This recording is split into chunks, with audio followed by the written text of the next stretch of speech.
I'm Miwa Messer. I'm the producer and host of Poured Over, and I've been looking forward to this interview. Oh, you have well, you're going to hear how much I've been looking forward to this interview.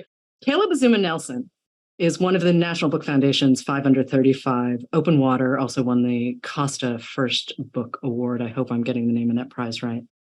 But more importantly, Small Worlds is just out. This book is magic. This book is summer and love, and it's tenderness, and it's a family story, and it's the world we live in. So there's some, there's some stuff that isn't lovely or tender, but dude, this book, Caleb, this novel is so special. It is so good. I love everything about this book. Did you really write it in 3 months? I did. Oh, I dude. Did. Three separate months, but 3 months. Dude. So I was on tour, and you know how it's like, it's just two different headpieces, right?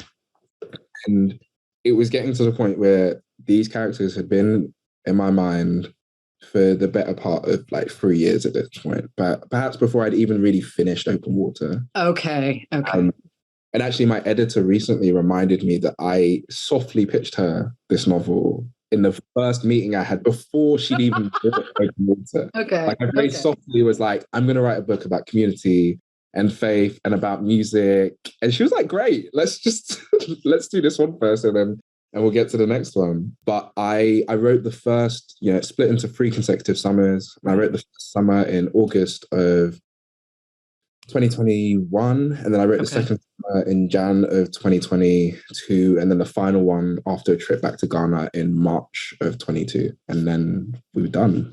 So this is a pandemic novel? This is like now. I mean, wow.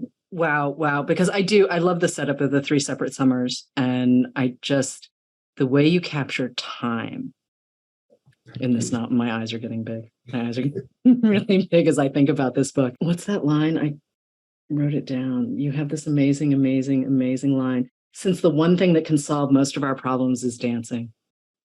I mean, come on. This is a summer novel. This is love and hope and all of the great things. But would you explain the title too? Because you have a moment in the book where you explain where Small Worlds comes from, and it's most excellent. It's most excellent. Make me blush. I think with both novels, the title hasn't like immediately come to me. And I'm always just very patient. I'll wait until something emerges. And really, right at the beginning of writing this novel, I got this glimpse of a moment in which I began to understand how like the intimacies of like how much I value intimacy and closeness and how much I value this like kind of space making, this world building within smaller quarters, like the ways in which we do it with our friends, our partners, our families, like even strangers, people that you bump into.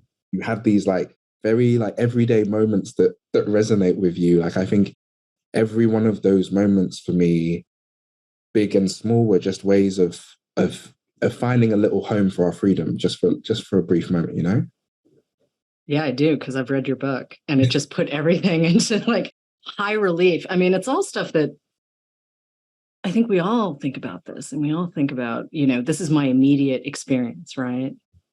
And you just blow that up. I love this kid, Stephen. I love this kid. I love his relationship with Dell, who is sort of a childhood friend turned girlfriend. We're going to find out. But you also give Stephen a really great relationship with his brother. Slightly complicated relationship with his dad, but not a bad relationship, just complicated. It's complicated. But Stephen is really present. He doesn't quite know how to do things. I mean, he's young, but he's a sweet kid. And you create the sense of intimacy with all of his relationships in the first person. I mean, Open Water, okay, right? If you use the second person device, and it's great, and we're totally in it. And, did not want that book to end. And yet you do it again with this kid who's so great. I really like this character. I really, really like this character. But I want to talk about the shift in voice for a second, because I was listening to Donuts on loop, the Jay Dilla album, while I was prepping for our conversation. I was like, yeah, this is the soundtrack I need for this book. and the way music flows through and whatnot. But there's something happening with the first person voice in Small Worlds that, yeah, it mimics Open Water to a certain extent, but it's an entirely new range for you. And I think it's really great. So let's talk about that shift for a second. I guess for me, like, there was this understanding that when there's I'm having that moment where you have like 10 different tangents. Which one do I go down? I know. Like, I think first and foremost, I was thinking like writing another novel, which, like, full disclosure, writing Open Water for me was like, in my mind, I was like, I get one chance at this and we're going to leave. Right?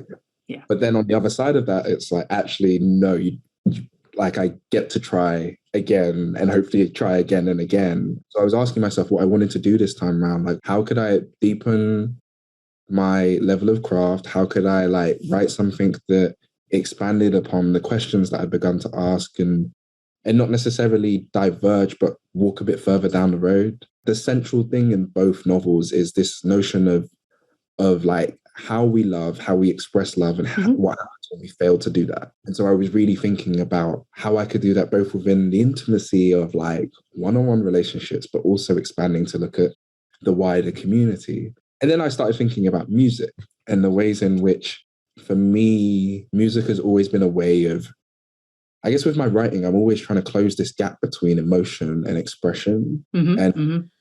Like both music and like some of my other art forms, like thinking about my work as a photographer, like serve to close that chasm. And I really wanted to hone in on how visceral music can be when you're experiencing it. And so Small Worlds, for me, I wanted to write this novel that could feel like one long song, that could have these like verses and choruses and refrains and breaks and pauses, but like you're always within the music, you're in this rhythm. And I think really like I remember when I started writing and it was, I could hear my voice so clearly. I was like, oh, this is my music. This is my rhythm. It's really satisfying. With a device like this, right? When you are working with words, but you're relying on another art form, words are only one piece of music. Music, I mean, there's a whole different thing happening there. And the visuals of your photography, it makes Small World, all of those elements make Small World such a special book, because I feel like I know your characters. I feel like I know them completely. And obviously I am not from London. I do not have Ghanian parents. And yet there's a universality to this story. And it's partially, sort of the exuberance and confusion of being an 18-year-old, because, yeah, that's just messy in a good way. But watching Stephen figure out what matters to him. Real time. Yeah. And the stuff that he gets really judgy about and then sort of learns that maybe he's being a little overly judgy. I am totally dancing around a plot point because we're going to release this episode very, very close to the book's pub date, and I am not ruining it for anyone. I am not ruining it. And I will say too, like, if you can read this, I've read it twice now. If you can read it in one sitting, the music piece of it hits you so hard, because you get that sort of build to the crescendo and then it drops and it's wild how you duplicate that experience with words. Because you've also talked about this in other interviews where you're just like, yeah, the language doesn't always help. No, the language doesn't always work, which I get why you say that. But, as a book person, I'm kind of like, yeah, I know we got to work on this. I know we have to work on this, because the emotional terrain of your work, right? I mean, most dudes cannot do that, right? Like, and I'm not limiting it to men by any stretch of the imagination, but the language that we give men specifically to talk about their feelings. I mean, Stephen's dad is a very good example of this, right? Yeah, especially as kind of like atypical older person of color. No, they don't want to talk, man. They do not want to talk about it. You're just like, hi, tell me a story. And they're like, no, just go to school, be amazing, run the world. But no, I'm not going to tell you this. And you're like, but I want to know the story. So much of their relationship is in the tension of Stephen trying to wait for something to emerge and Eric not really having the words for that yet, not really to deliver his own narrative. the arc that you give their relationship is very satisfying. But it feels real too, because it's not at all perfect, and they are both who they are. I mean, this is a global thing. This is not just the UK and the US, but the idea that men are not allowed to be tender, that is a sign of, failure. And it's just, well, actually, if we can figure out how we feel, we're much less likely to be dumb about things. I think figuring out how you're feeling, but also knowing that you might have the grace when you can't quite articulate it. It's not something that you're going to fail at. Like, that's not really how it happens. It's like, it's not a pastel thing. It's like, can you try? Can you get somewhere close to this feeling, and perhaps let me meet you halfway, Love is hard. We all have these ideas, right? You go buy like a greeting card or something, or, you bring someone a present. Love is hard. Like, actively loving your community, actively loving members of it's really hard. And sometimes it feels a little impossible. Absolutely. Can we talk about this trip you made back to Ghana? Because you have this great line about, it doesn't represent a home for me, but it's a way of seeing the world. And there had been a large gap between trips. You'd gone as a teenager, or an adolescent, actually. Mm-hmm. And then you went back, as you said earlier in the show, in 22. And you grew up in London. I grew up in Boston. I go back to Japan or Taipei, and it's just like, oh, right. Hi. There's that moment where you're like, yeah, I'm back and I get to eat all of the things that I've been dying to eat. But then there's also cultural stuff where I'm like, yep, I'm an American. Mm-hmm. Yep, I'm an American. But I do want to talk about that, because obviously it's a huge part of Stephen's story as well. But, you do some cool stuff in this book with that sort of immigrant piece. Well, when the novel Small Worlds in its current form, is not the novel that I sold to my editors, and we always love it. Okay. Like, from the initial pitch, especially when we think about the third summer in the novel, that really was it. It began to be shaped by these feelings I was having as I was writing this novel about. I described it as trying to thicken a line that I'd only previously traced. Like, I was really trying to work out like what that action could look like. And I could feel myself doing it as I was writing. But I knew that in order to write about Ghana, I wasn't going to write from memory. I needed to be there. I needed to have the texture of the place, to hold it in my hand. Something that it's like the thing I've been struck by like the most since I've been back is the way that light falls in Ghana. So the sun rises at like 5 a.m, the sun sets at 5 p.m, all the time, doesn't matter what time of year. And usually, you get like a full golden hour where there's like this glow and everything like really like glistening in this light. But in Ghana, the golden hour is like maybe like 25 minutes. And then blue hour stretches for what seems like an eternity. And it's not this kind of heavy purplish hue. And everyone just looks so beautiful. And like, I just remember being in that period of time. I mean, I could never have imagined this if I'd come here, It's also too, you kind of have to surf a little bit too when you're moving between cultures that aren't necessarily yours and yet somehow are. Like, I have a lot of family in Taipei and Tokyo and Kobe, and they're very lovely people, don't misunderstand me, but I'm really aware that I grew up in a very different culture, and I have to shift gears in a way because I'm on unfamiliar terrain, and also, language skills. They are what they are. Sometimes it's really great and you can find the thing you're looking for right away. And sometimes you're just like, it's a good thing I can read Romanaji, because otherwise I cannot figure out the subway.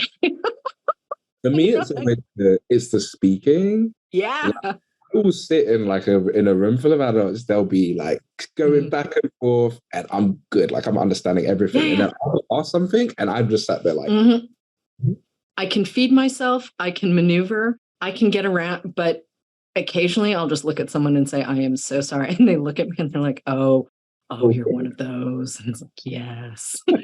Yes, I am. Like you're always trying not to betray yourself. You're just I gotta just find a way of not sticking out too much. But at the same time, being able to move in the community with some semblance of anonymity is something that we don't always get, right? Like, I mean, to be part of a majority and just be like, oh, right, I see my face. Yeah. In like a stranger's face, or I see my mom's face in a stranger's face. And it's a little trippy. It's a little trippy when you make that shift back and you're like, oh, yeah. Okay. Here we are. To see that, and also to kind of see, for me, it's always people's rhythms. Yeah. The way they walk, the kind of like mannerisms. That's like, because those things are so specific to like, I'm only happy. What is that? When I was in Ghana, I had this grand plan. Bear in mind, I was there for 10 days because my paperback had come out for April, maybe 3 days beforehand. Yeah, we're just gonna, yeah, cool, no worries. I'll do the events when I get back.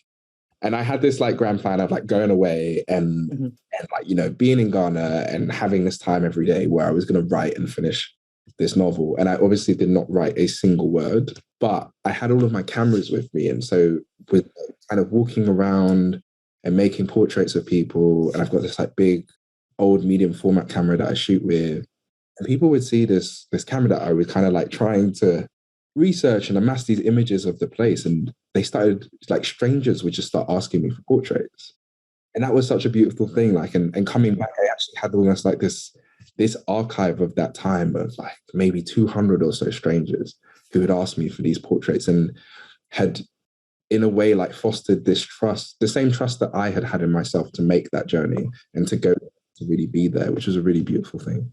It's been a minute since I've been to London, but this novel, Small Worlds, feels so of the place and of the time. And it's not just the music and it's not just the people. It's having a sense of place. And you do it in such, I'm going to steal a Jay Dilla description for a second. It's, you have a way of pulling back and not giving us everything that another writer might choose to. You're letting us fill in the gaps. Mm-hmm. And I love that, because all of us bring our own experience, right, to any book that we're reading.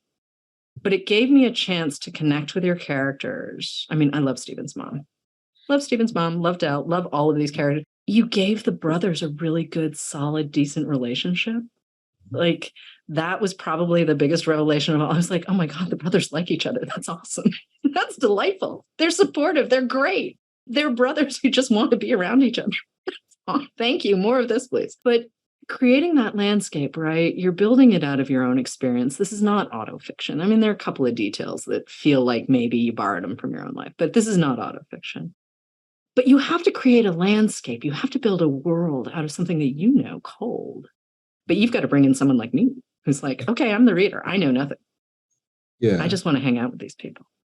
Can we talk about the craft of making this world and building this book and finding these characters? Because they're awesome. When I was thinking about the setting of the novel, like, I understood that Southeast London, and specifically Peckham, which is a place that I spent a lot of time growing up in, was and is just this whole complete world in itself. And while these people in the novel aren't necessarily people that I know, it's people that, like, if I go to Peckham now, I know I'm bumping into, right? And I think I was really keen on thinking about Peckham has like a really large West African and Caribbean like migrant community, and thinking about those people, thinking about the kind of like the hairdressers and the barbers and the takeaways and all of these businesses and homes and people's lives that are being held in this space. There was such a big thing on my end of like trying to render this community in like a really like kind of in a way that felt really full and whole. It didn't shy away from the harder parts, the parts which might grieve or the parts which might not feel beautiful all the time. Like, I wanted to be able to say that these are people. These are my people. You know, like, there's this pride that I have in occupying those communities. And I think from the craft point of view, like, sitting down to think about the construction of these summers where everything feels really heightened and everything feels really like, the day starts early and the day doesn't end. Like this sense of like infinitude that I think we're all roaming around within the summer, but in particular thinking about Black communities in the summer when it's a time where it's like, okay, like all year we look forward to this time where we can be living and we can be thriving, and like garden parties, barbecues, like all of these things, like the kind of minutiae of the everyday. That was something that felt so big for me, like being able to find a way of turning the everyday into the spectacular. Which you do. You totally do that in this book. You can't have just the good bits or just the bad bits. And the fact that you give us all of the good, all of the joy, all of the tenderness, all of the beauty of the place. But we don't live in a vacuum. We can't pretend the other stuff doesn't happen. And in fact, that heightens, you do turn the everyday into the spectacular because we know what the stakes are. Mm-hmm. And if we don't know what the stakes are, then it's all very pretty. And I would, certainly look at the magazine spread that this would be, but knowing that the stakes are so high and that this is part of the tension between Stephen and his dad, right? Like here's Stephen dropping out of school and becoming a cook, and his dad's going, this is not, no, this is not. And I say this as a bookseller who did not do the thing that was expected. That's me. We find our own paths, right? But again, that's a piece of it. Yeah. The beauty of the everyday, right? Like we get these amazing, amazing things because sometimes we don't do the thing that other people think we're going to do. I think in the first, it's like maybe it's on the first page of the novel, and it's something that like I think really like echoed throughout this novel. This notion, I think the line is like we all know death, but we're all very serious about being alive. So much of everybody's journey in this novel is about trying to seek the sense of aliveness, whatever cost. And for Stephen, the cost in it here is like not following that traditional path, not going down the proven route, I should say, in Eric's eyes. In Eric's eyes, this is the thing that you need to do because it's the thing I had to do.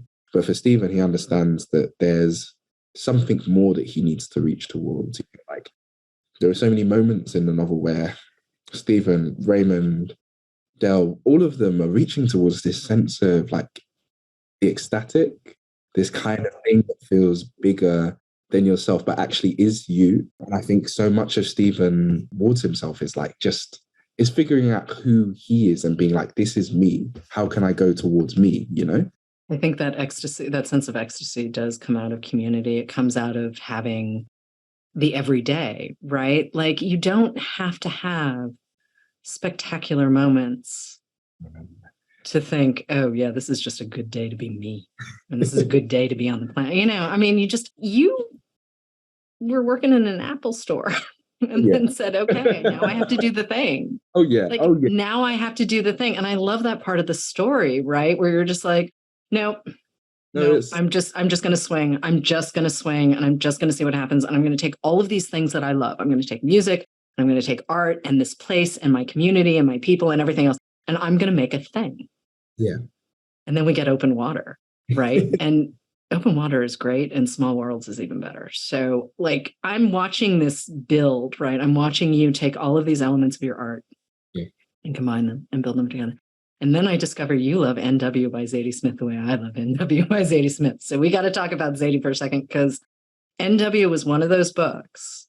Mm-hmm. And again, like, do I know London? No. Do I know these people? Oh, yes. Yes. I do. And they are awesome. And when you were saying, Stephen drops in a very cute thing about Zadie Smith, and I'm going to assume that's something you borrowed from your own existence. But NW, you said that sort of changed your trajectory and gave you permission to write the thing you wanted to write. And I love that. Because that is a really special book that just pops. I mean, the dialogue is so good. I read NW when I was 18 or so. Maybe the first book I read when I was at university. And I just remember, like you, like being in that space where it's like, because Northwest London, everyone, you know the deal. wherever you are from, like it's just your specific area that you're actually from. Be from Boston, really, it's here. And so for me, it's like I'm from London, but I'm really from Southeast London, and for Zadie, it's Northwest London. But reading her Northwest was not so dissimilar from my Southeast. Like there was this understanding of like, these are our people, right? And I think the texture of that novel, you're just in the world immediately. Like, and those characters, like you said, the dialogue, something else, something else, something else. It's a novel that I read at least once a year.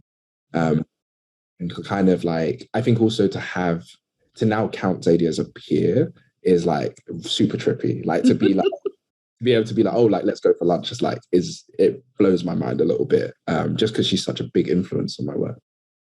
Makes me very happy to know that you guys can hang out. That delights me to no end. And I think too, her sense of time and space and place. I mean, I can see where you guys kind of sit together, but she's not your only influence. You've talked about Terrence Hayes and Claudia Rankine and Christina Sharp. All of these writers I really, really, really love. But also Hanif Abdurraqi, who, I mean, come on. He writes about joy in ways that you write about joy, you know. And Brian Washington, this made me really happy to know that Brian watched Lot and Memorial, and he's got a new book, Family Meal, coming. I have a Japanese mama, and I was like, how did you do that? How did you do that? He's something else. I remember reading a lot in the pandemic and just being, wow. It's just the words of singing off the page. Like that music is just there. It's inherent in his work. So here's the thing. I think you read for language more than character, but it feels like a very fine line that but you were reading for language first, right? It's voice, it's language. Yeah, for sure. But then I think my photographic work helps with character. Oh, what do you mean? I guess so much of my work is like 99% of my work is portraiture. And so much of it is trying to make space for both myself as the artist and then the sitter to be honest and to be themselves in that moment where the shutter comes down. And for me, it's like trying to figure out how I allow my characters to do the same thing it's just like this kind of notion of like my favorite images are ones where like you see something and you can see that this is this person. Like that's like I want to be able to like ensure that like you could see a character at any glance and be like, oh no, that's them, you know? So, and I think you've mentioned this in other interviews, it sounds a little bit like you're kind of unfurling visual images as you write. Oh, yeah. And that's sort of, I don't know if that's the first draft or if that's just sort of the process on the whole, but it sounds like you don't separate visual and verbal art and then it's all, okay. I think actually really specifically with Small Worlds, like each chapter for me is a photograph. It had this feeling of like you being able to hold this like really specific scene. And it's why actually a lot of the chapters, barring one somewhere down there, are quite short. We're not gonna talk about that. Are quite short.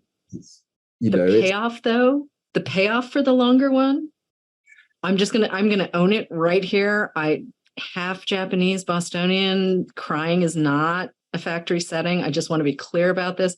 I did get teary. There are very few books that make me teary. It was so satisfying. And it was teary in the best way. It was the kind of emotional experience that you get, not always from reading, but when you get, it's so satisfying and it's so hopeful and it's so happy. It's happy sad, but it explains so much. And it was completely unexpected. I had no idea you were going to do that. I'm like, la, la, la. It was so satisfying. It was so good. Do you miss Small Worlds? Do you miss Stephen and his dad and Raymond and Dal? I mean, it feels like you're very connected to them in a different way than you are from the narrator of Open Water. It feels like a different experience for you. Yeah, for sure. I guess, so two things. I really miss them, but also I'm working on the adaptations of both novels. So both are going to be TV shows. So actually, I'm with them. I'm okay. You're deep in it. I'm still with them. I'm okay. Okay. I also think that Open Water and Small Worlds were written from two very different places. With Open Water, there was this sense, like the narrator, I think, that 25-year-old me in what, 2018, 2019, in a time where state and systemic violence was really pushing and pulsing. For me, there was almost like, it wasn't almost, there was this real terror and concern that I would leave my house and not return intact. That was the water. And I think with Small Worlds, like I really wanted to push not necessarily push that away, but like look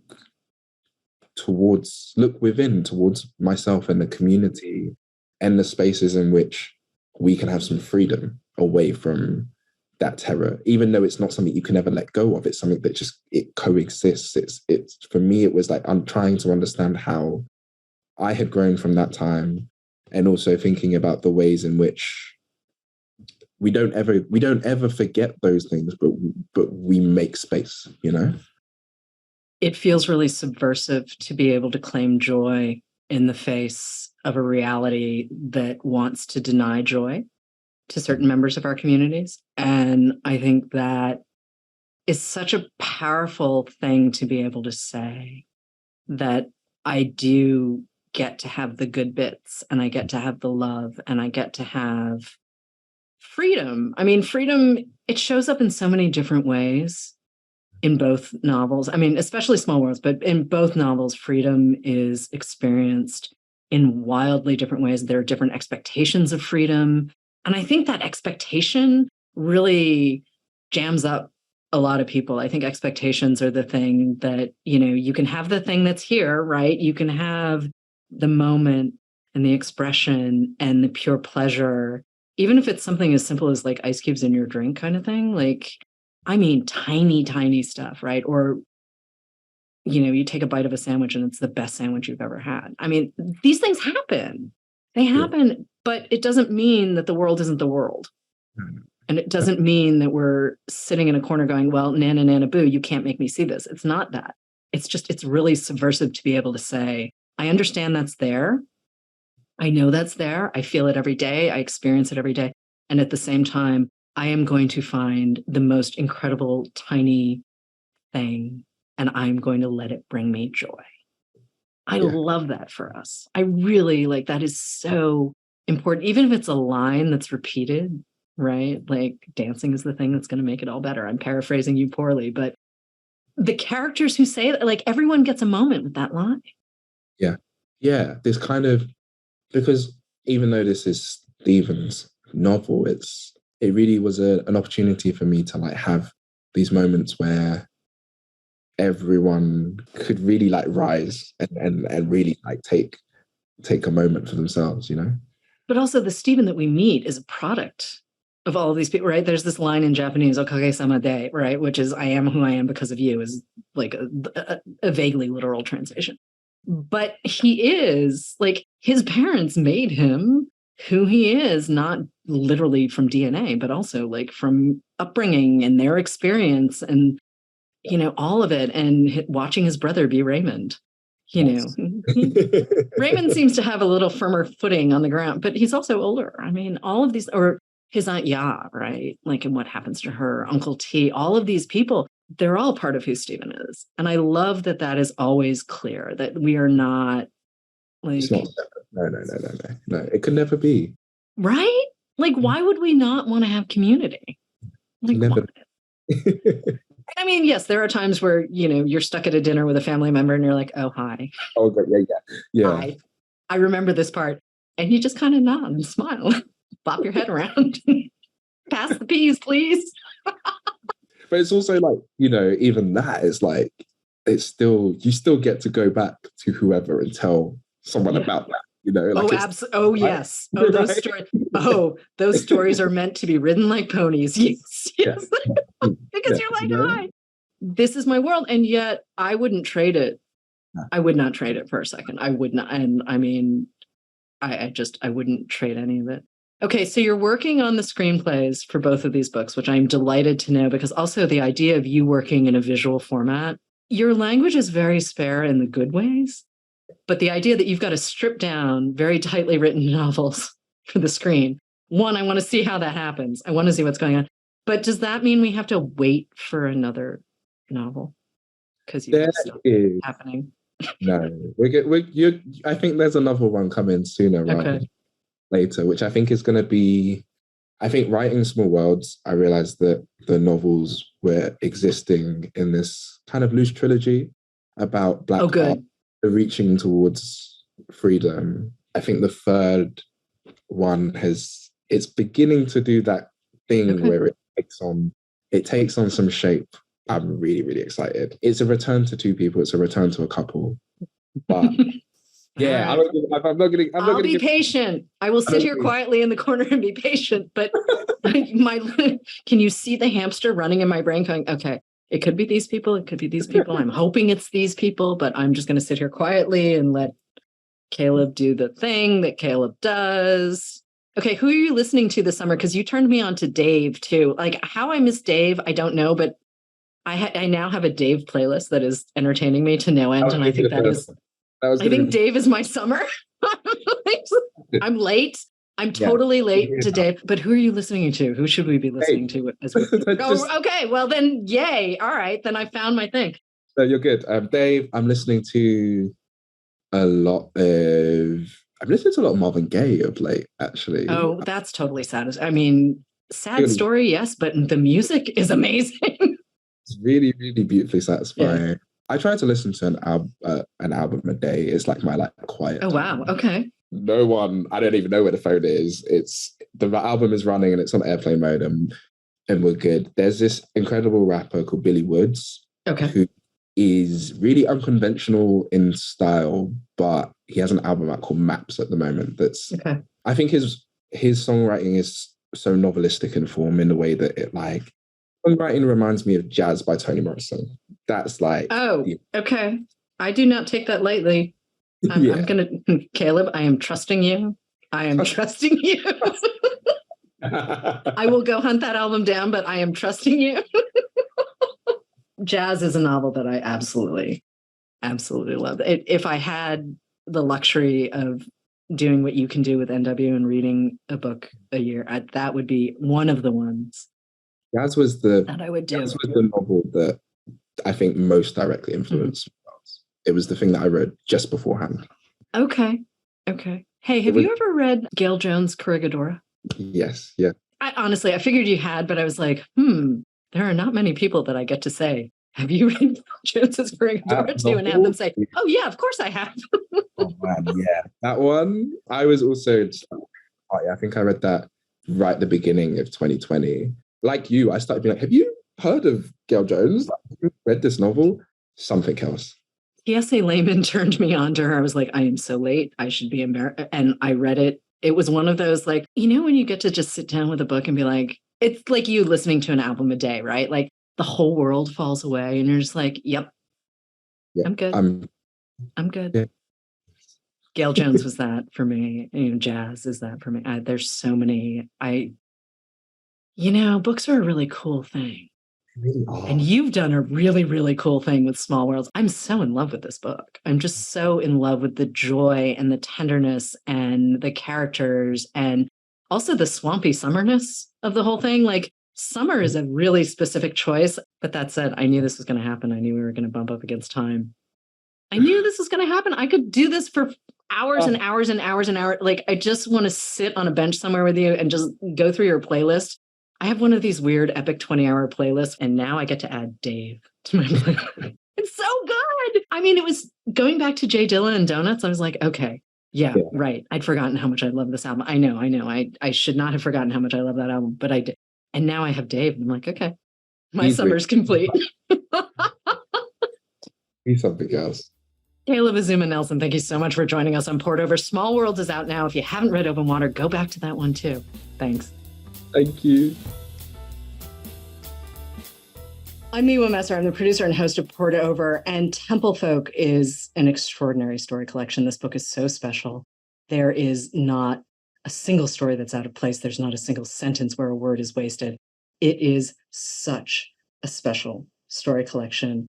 Aaliyah Bilal is the author of said story collection, and I'm smiling thinking about the characters in this book. I'm smiling thinking about her prose. I'm also smiling because I know the backstory behind this very special book. And we are going to get into all of this. But Aaliyah, thank you so much for joining us on Port Over. It's really great to see you. I'm very happy to be with you today. So let's talk about the community that makes up these stories. I want to set that up because you do something really extraordinary. You bring us into a world that not a lot of us know about. And I want to start there, and then we'll get into some of the other fun stuff too. But let's start with this community because it's really beautiful. The best way I can think to talk about the community is to talk a little bit about my own life.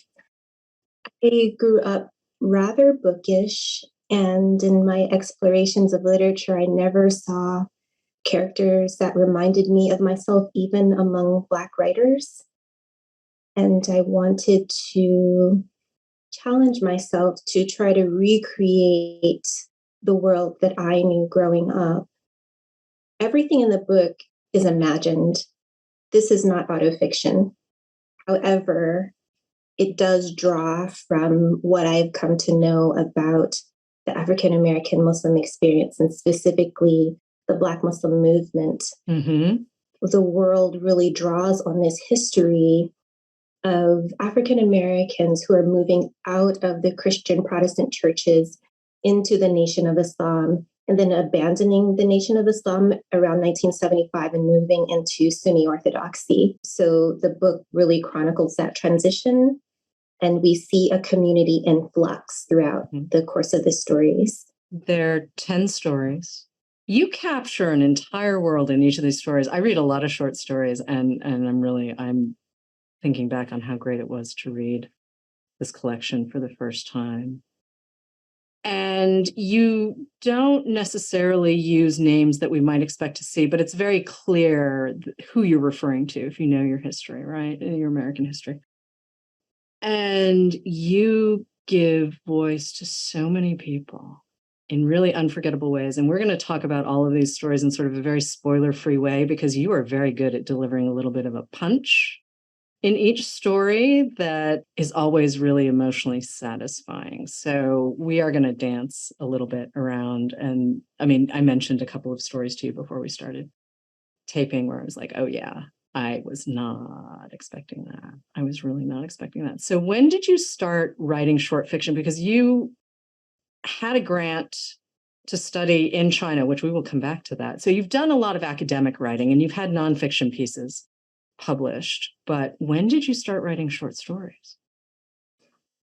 I started trying to teach myself in earnest how to write short fiction after I finished a master's degree at the University of London. It was a really interesting and misguided somewhat choice of a degree program for me. And I remember submitting my dissertation, walking across the Thames, feeling like I'd made a huge mistake. As I'm midpoint on the Thames, a story comes whole to me. Oh, wow. And it was like something, the universe itself smacking me upside the head saying, girl, don't you understand? This is what you're supposed to be doing all along. And so I rushed home, and in one setting, I wrote a story, and it wasn't any good, and certainly nothing that I would feel comfortable sharing with readers nowadays, but there was enough there that I thought, okay, let me try to hone whatever talent is within me. And so I started initially teaching myself how to read fiction for structure. And that took me a few years. And then in around 2010, I started earnestly trying to write. I didn't write my first successful short story until 2015. And that story is included in this volume. It's the story Woman in Niqab. Oh, I quite like that story. Thank you. I love that story too. And the next story that I tried to write was Janaza. That also took me a while because I was teaching myself how to write men. Yeah. In a way that was convincing, at least to me. After that, I sort of found a groove. Yep. And I was able to sort of put the stories together rather quickly. A lot of the stories in the collection, I wrote some of them in a single day or 2 days. Mm-hmm. And others took a month or just a few weeks. So my process is getting a little bit faster. That's how I would describe my entry into the world of writing short fiction. You and I share a love of the writer Edward P. Jones. And I will totally admit that this is one of the reasons why Temple Folk has been high on my radar for a while, is because both your agent and your editor had mentioned to me that you read and reread Edward P. Jones in order to teach yourself how to write. And I went back as I was prepping for this interview. I went back and reread Lost in the City, which I've read a number of times, and the novels on Hager's Children too. I mean, I am a huge admirer of Edward P. Jones, but Lost in the City was a really seminal book for me as a reader. So why was it Edward P. Jones? What drew you to his work that made you say, oh, I can use him as a model for what I want to do?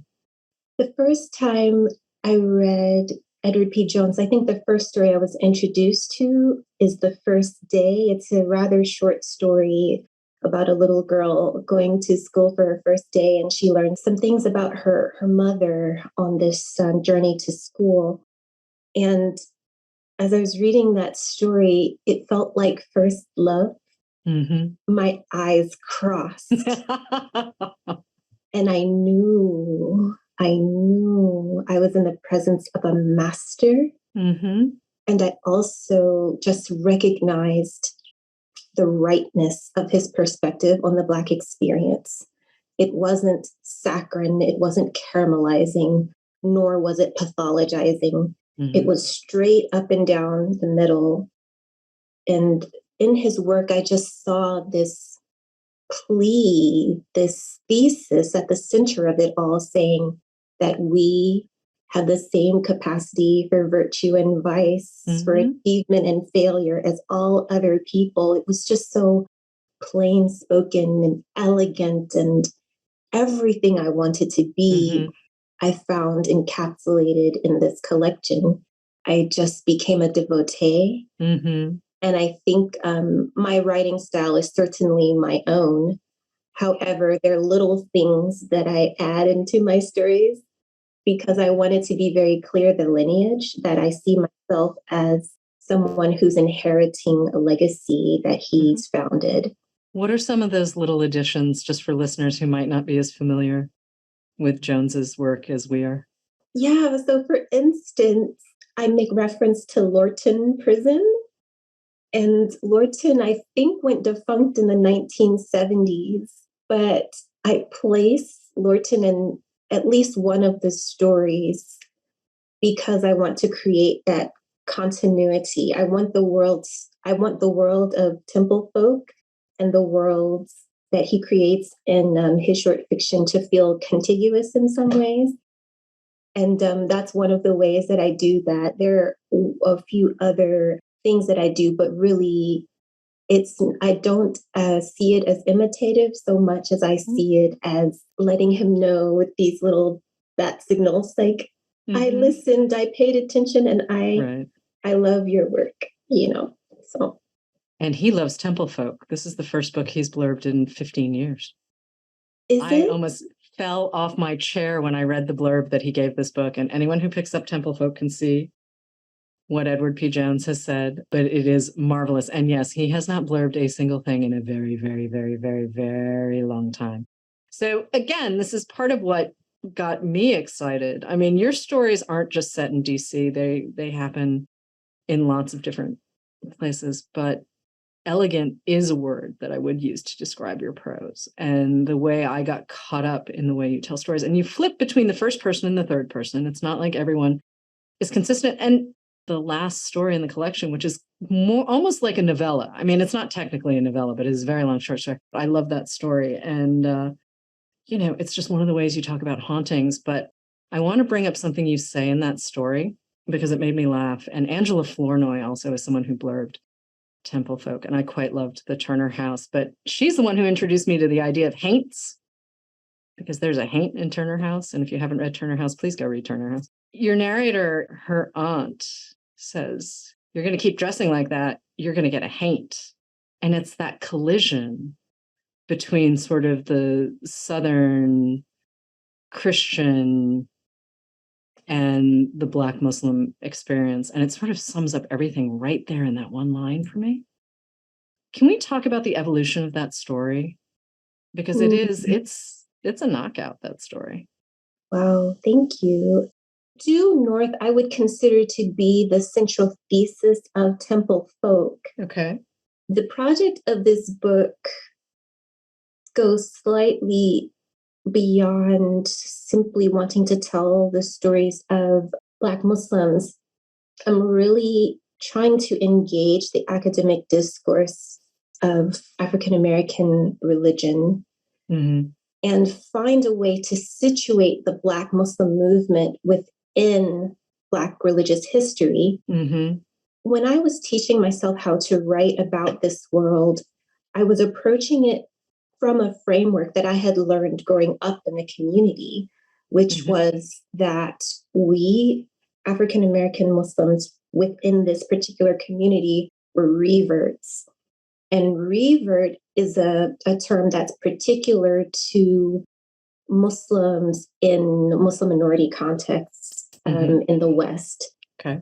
So not only African American Muslims, but European Muslims, various kinds of Muslims, we refer to ourselves in this way. And what it means is that we conceive of ourselves as born in a state of fitra, or born in a state of nature. And through the course of our life, we lose our way and we find ourselves coming back to Islam. So it's a cyclical kind of process that happens, that we become Muslims.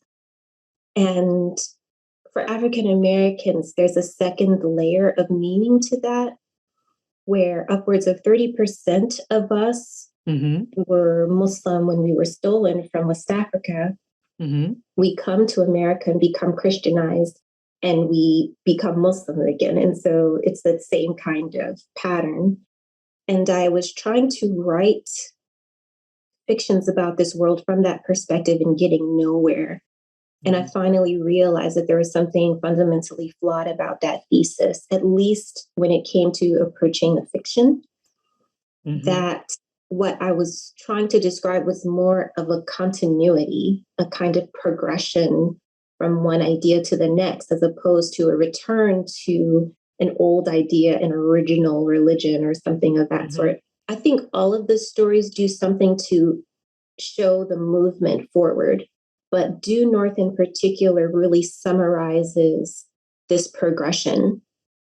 If African American religion is indeed defined as the practice of freedom, there are ways in which all of our religious traditions, Christianity, Islam, etc., have worked to further that project, and other ways in which it has hindered securing freedom for African American people. And so in the story Due North, I'm trying to show that tension, how from generation to generation, people will latch onto an idea and feel like this is the idea that will bring me my liberation. But we see in the following generation the ways that that has worked and hasn't. And I'm going to stop you there only because there's some stuff that happens with the current generation, the younger generation, where let's just say more will be revealed, right? But I want to go back to a story, and I'm hoping I'm pronouncing this properly. Nika, there's a character, Kadira. Am I saying that correctly? Yes. So Kadira is a convert, and her parents are a pastor and his wife in a very prominent Christian church in their community. And she's left her parents behind. And we also find out a little bit about her parents' history in the context of this. But when I put that story next to Due North,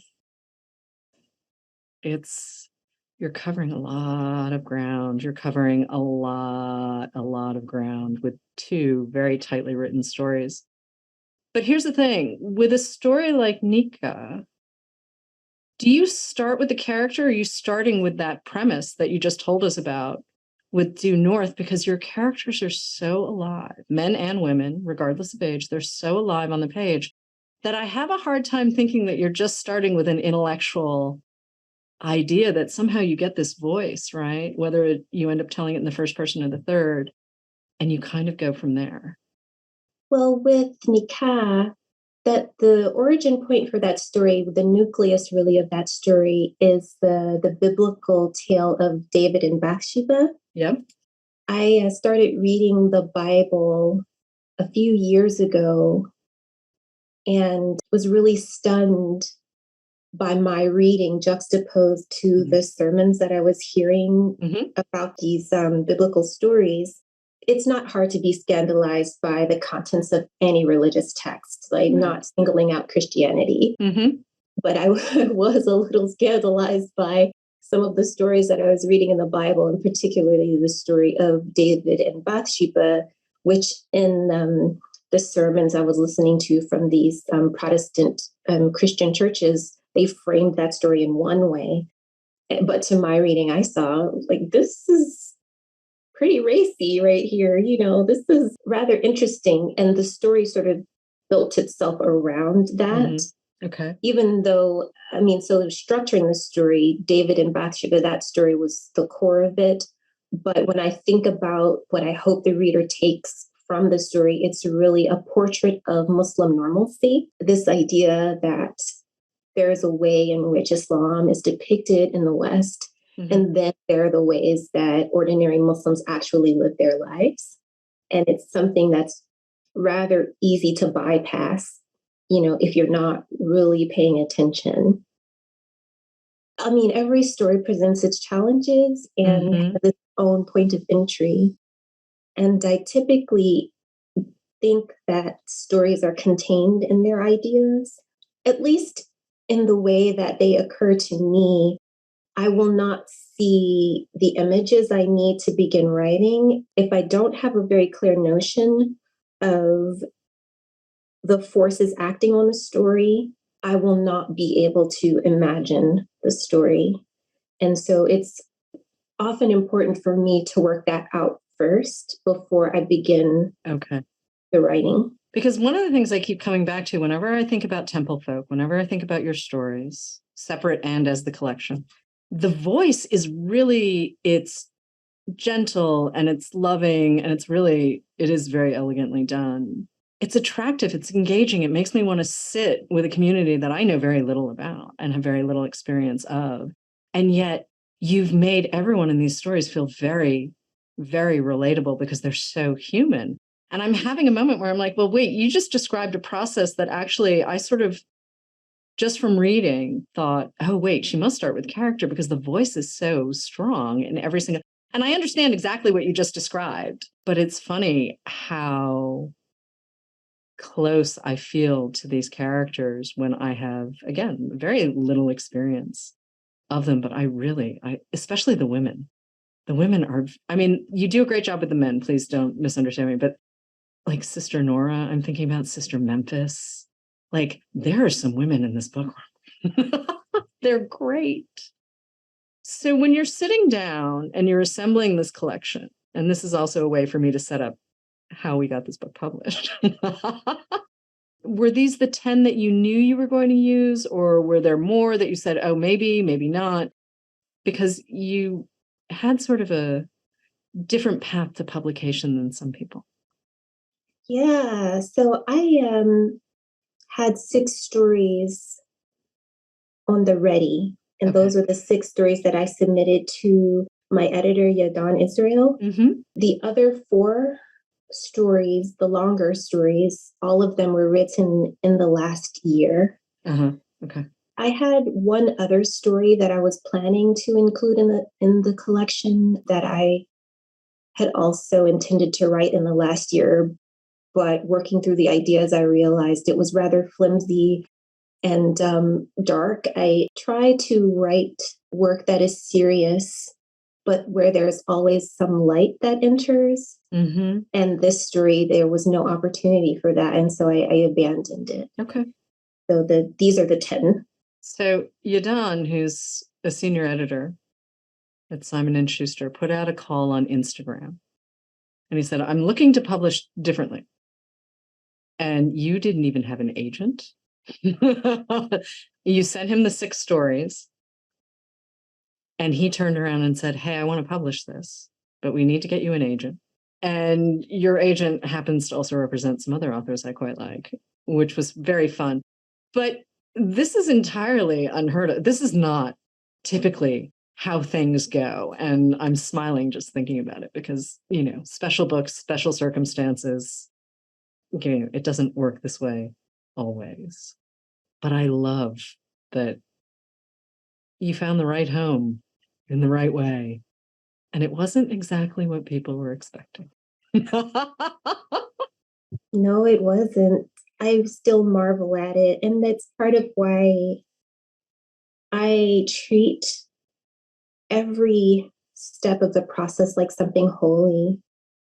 It really shouldn't have happened this way. This is not traditionally how things happen, where someone in my case can be plucked from obscurity and published without an MFA. I don't even have a professional credential to be doing this work. I feel very fortunate and I take it very seriously. I just hope that I've done a good job. Yeah, when I think about that and everything that preceded this in my life, it just feels like, I just want people to hold on to their dreams and to know that there isn't anyone who should be able to discourage you or put you off of the path.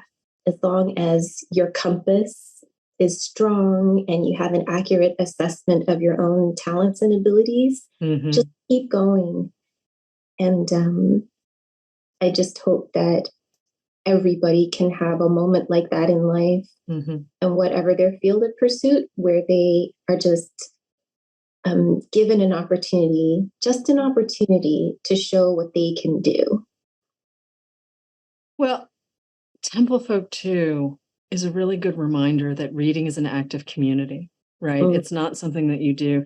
And there's this perception that because you're holding a thing in your hands, right, whether it's a physical paper book or a device or whatever, that you're holding a thing in your hands or you're listening in your ear and it's just you doing a thing. And it's actually not that. It is the reader or the listener in communion, right, with the writer and the voices that this writer has created and this world that this writer has built. And I think that's so important to remember, especially when it comes to stories, because there are some folks who, will say, well, I just want the emotional terrain to remain consistent throughout. So I prefer novels rather than story collections. And the one thing I'll say about Temple Folk too is it does not read like Link's stories. It is a story collection, but the emotional terrain is remarkably consistent. And the emotions that you create for us and your characters create for us is really, really consistent throughout the collection. And you broke my heart more than once. You surprised me more than once. This book is a treat. It really is a treat. And I did laugh out loud too, because at one point Farrakhan is referred to as the Calypso singer. And I think not a lot of people know that he did actually sing Calypso in Boston before he went on to the NOI and became Louis Farrakhan as we know him. I had a couple of moments like that where I was like, okay, I see what you're doing. What did you learn about yourself, though, writing these stories and putting together this collection? Because writing stories and assembling a collection are not actually the same act. Wow, what did I learn about myself? I learned that if I have an idea for fiction, I can always get pretty close. It may not end up being what I had originally envisioned, but I can get close enough that the emotional impact that I felt in, dreaming this stuff up, it lands on the page somehow. I feel like this is my lane. There are lots of great writers, and I'm just frankly very, very proud of myself and proud of the way that I have worked in community, as you say, to bring this work together. All right, but that leads me to ask you if you have a favorite story in this collection. I mean, again, you've had this like profound experience that not a lot of people get, but you've also been living with these stories for a really long time. It changes all the time. Okay. I really love Blue. Yeah, that story's great. Blue because it does so much in such a little space. I love the ending of Blue. I read and reread that to myself like a prayer. I can see that. I can totally see that. Yeah, I also love Janaza a lot. That's not a story that I hear mentioned very much, but I'm proud of the voice in that story. And I'm also proud of the subtle way that it moves. I love the tertiary characters that I create. Yes, there is a wife who makes herself known in that I was not expecting her, and I was not expecting the way she presented herself. And that was a little bit of a snap and a pop I know exactly what moment you're referring to. Let me share this. My favorite character in the whole book, if anybody cares to know, is Don Cornelius. Okay. I understand why you're saying that, but I would really like you to share the reasoning behind it because it is, yes, I understand. Yes. Can we please go a little bit behind the scenes there? Certainly. Well, I like humor, but I also consider myself to be a writer of very serious fiction. Yeah. And the tertiary characters are a great way to inject humor without taking away from the seriousness. Don Cornelius, to me, is hilarious and spooky. And he reveals something about Harold's inner workings. Yeah. There's like a foreboding aspect to this interaction that I think is telling. And you are right. You are very right. Sorry. I'm just thinking about what you're talking about, and I'm very much enjoying it. So what do you think is next, though? Are you going to stick with stories, or is there a novel? I mean, it feels like you were using Due North as sort of a runway. To get a little longer and a little looser and a little broader. I mean, obviously, stories are not always jumping off points for novels, but I have to say, I would really like to know more about that family. Well, I don't have any plans to retell that story, but you know, we never know what may happen in the future. I have so many really strong ideas and ideas that I'm as passionate about. And, you know, I'm currently at work on the next thing. We'll see. I just hope that everything that I write can be read with ease and with pleasure. And that there's always something really probing and interesting on the level of ideas in everything that I do as well. So that's my hope for the work that's to come. Well, there's a swing and a soul to all of your sentences and all of these stories. And I had so much pleasure reading this. And I'm not alone. Jacqueline Woodson, Marlon James, Angela Flournoy, Disha Filia, and yes, I know I've mentioned Edward P. Jones, but I will never stop taking every possible opportunity to talk about Edward P. Jones. I will never stop. But I'm so excited that Temple Folk is out in the world, and I really hope people will take some time and sit with these characters. They are so fresh and so familiar and so relatable and so human. And you've done a really special thing on the page here. And I just really want to be clear about that. I get very excited when I get to read something that is so beautifully written that, yeah, it just makes me think and think and think. So thank you. Thank you so much for joining me on the show. Okay, I knew this was going to happen. We're running out of time. What's the thing that you really hope readers take away from Temple Folk? I think there's so much happening here. And I think there are a lot of people who are going to say, wait, Nation of Islam, what? This is a really special book. This is a really special, tender book. You must have something you'd like readers to know. First and foremost, I just hope people give this book a fair shot. I also want people to know that it's fiction. You know, I have not written an apologia for the Nation of Islam, nor have I done that thing that so many of us are pressured to do, which is to pretend not to understand the circumstances that gave birth to the Nation of Islam. The very real fact that in our experience of life in North America, that many of us have felt that we are despised and looked down upon and have even come to despise ourselves. And people joined the Nation of Islam to be rid of these self-defeating ideas. And what they found when they entered, some people had better experiences than others, but it's a fact of our history. And for that reason alone, it's worth exploring in fiction, and that's all that I've tried to do is just to explore this part of our history in a way that imbues the people that live this life with the humanity that is theirs. Community, right? It's community. That's all any art reflects, its community, right? And with any luck, we find other people's community and can connect with it because we see the truth of the universal, right? In the details of someone else's life. I mean, that's the fun of reading, that you get to say, oh, wait a minute, I understand this. I'm also going to shout out one more book, Peniel Joseph's Sword and the Shield, which is a joint biography of Malcolm X and Martin Luther King Jr., and it's pretty terrific. And I think it's a good entry point for people who might not have all of the history that you talk about, or allude to, I should say, because, this is not about any one particular community. It's about the people in the community. And I think that's really important to remember. But thank you, Aaliyah Bilal. The story collection is Temple Folk. I'm so excited for people to get to read this. Thank you for joining us on Poured Over. Thank you for having me. Thank you for listening.